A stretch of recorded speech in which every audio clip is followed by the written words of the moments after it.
নমস্কার। আজকে বলবো শুক্র মঙ্গলের প্রভাব নিয়ে। অর্থাৎ মঙ্গল গ্রহ এই মুহূর্তে বসে আছে বৃশ্চিক রাশিতে, আর শুক্র গ্রহ বসে আছে আপনার তুলা রাশিতে। অর্থাৎ শুক্রের সেকেন্ড হাউস আর মঙ্গলের দ্বাদশ হাউস। মঙ্গলের দ্বাদশ হাউস অর্থাৎ দ্বাদশ যোগ। দ্বাদশ যোগ আপনার রাশির ক্ষেত্রে কি প্রভাব বিস্তার করছে এবং কোন কোন রাশির জন্য যথেষ্ট পজিটিভ বা কোন কোন রাশি একটু একটু আলোচনা করে নিই।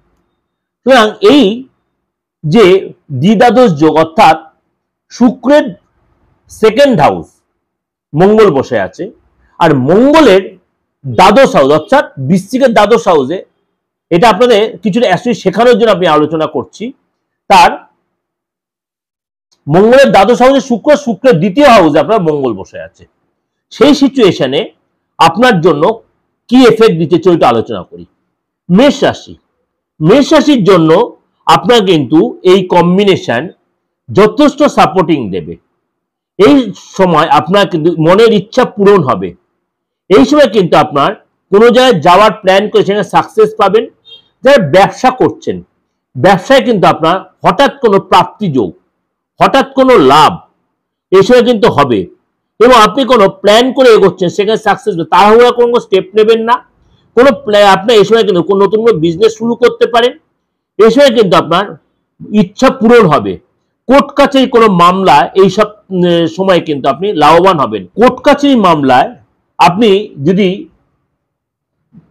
এই সময় যে কোনো ডেট পড়ে থাকে মেষ রাশির লোকেদের, সেটা কিন্তু আপনার যথেষ্ট লাভবান হবেন, আপনার পেপারে আসবে। এবং ব্যবসায়িক দিকে আপনার কিন্তু অবশ্যই স্টেপ ঠান্ডা মাথায় নিয়ে কোনো ভুল স্টেপ নিয়ে ফেলতে পারেন, সেটা তাড়াহুড়া করবেন না। এবং আপনাকে অতীতের কথা ভুলতে হবে।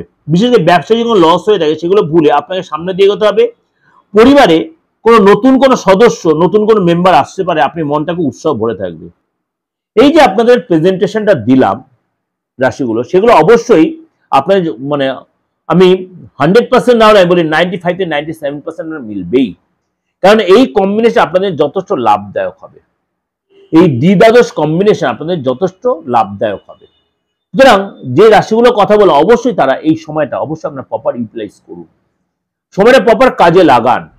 দেখবেন আগামী দিনগুলো আপনার অনেক অধুরা কাজ, অনেক আটকে থাকা কাজ, অনেক আইনি সংক্রান্ত কাজ বা আপনার বিবাহ সংক্রান্ত বা মাঙ্গলিক কাজ আপনি এই সময় তুলে নিতে পারবেন।